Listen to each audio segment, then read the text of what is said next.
Talent was never inbuilt from birth. It was always created during the lifetime. If you have a talent, use it in every which way possible. Talent is God's gift. What one do with it is one's gift back to God. Mahabharat की कथा के अनुसार द्रोण ऋषि भरद्वाज और घृताची नामक अप्सरा के पुत्र थे।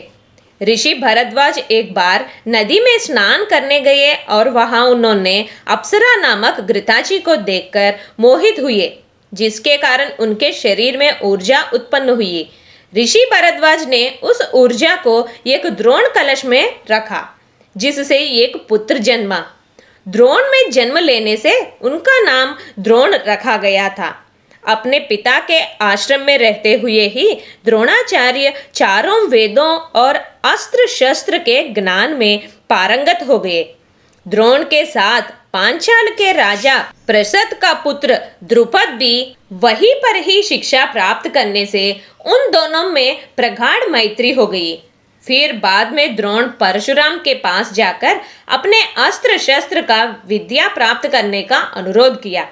इस प्रकार परशुराम के शिष्य बनकर द्रोण अस्त्र शस्त्रादि सहित समस्त विद्याओं के अभूतपूर्व ज्ञाता हो गए। द्रोण का प्रारंभिक जीवन गरीबी में काटा। इससे तंग आकर उन्होंने अपने सहपाठी द्रुपद से सहायता मांगी, लेकिन द्रुपद एक राजा को राजा ही मित्र हो सकता है कहते हुए द्रोण का अपमान किया, जिसके लिए द्रोण ने बदला लेने की भीषण प्रतिज्ञा ली। एक बार वन में भ्रमण करते हुए द्रोण ने कौरव पांडवों की गेंद कुएं में गिरना देखकर अपने धनुर्विद्या की कुशलता से उसको बाहर निकाला। इस अद्भुत प्रयोग के विषय में और द्रोण के समस्त विषयों में पांडित्य होने के विषय जानकर भीष्म ने कौरव पांडवों को उच्च शिक्षा देने में द्रोण को नियुक्त किए। तब से द्रोण द्रोणाचार्य नाम से विख्यात हुए। कौरव और पांडवों ने द्रोण के आश्रम में ही अस्त्र शस्त्र की शिक्षा पाई। अर्जुन द्रोण के प्रिय शिष्य थे। वे अर्जुन को सर्वश्रेष्ठ धनुर्धर बनाना चाहते थे। इसी कारण द्रोणाचार्य ने एकलव्य को अपना शिष्य के रूप में स्वीकार नहीं किया। द्रोण ने कर्ण की प्रतिभा को पहचान लिया था और उसे भी सूत्रपुत्र बताकर शिक्षा देने से मना कर दिया और अर्जुन को धनुर्विद्या में अद्वितीय बनाए। द्रोणाचार्य ने गुरुदक्षिणा के रूप में अपने शिष्यों से राजा द्रुपद को बंदी बनाकर लाने के लिए कहा। ऐसा होने पर द्रुपद का आधा राज्य उसे लौटाते हुए राजा द्रुपद को द्रोणाचार्य ने, तुम कहते थे कि राजा ही राजा का मित्र हो सकता है, आपका आधा राज लेकर मैं भी राजा होने पर हम मित्र हो जाएंगे, कहा।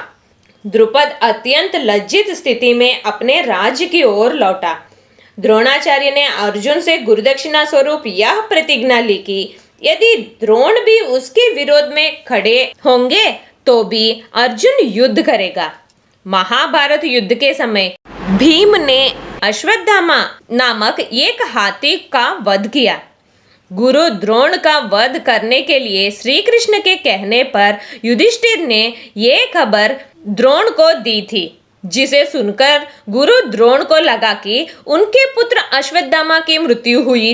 युधिष्ठिर के ये आधा झूठ के कारण द्रोणाचार्य ने अपने सभी शस्त्र त्याग दिए और युद्ध भूमि पर ही ध्यान मग्न हो गए। लेकिन तभी द्रुपद के पुत्र धृष्टद्युम्न ने निरायुध द्रोण का सर काट दिया, जिस कारण उनकी मृत्यु हुई।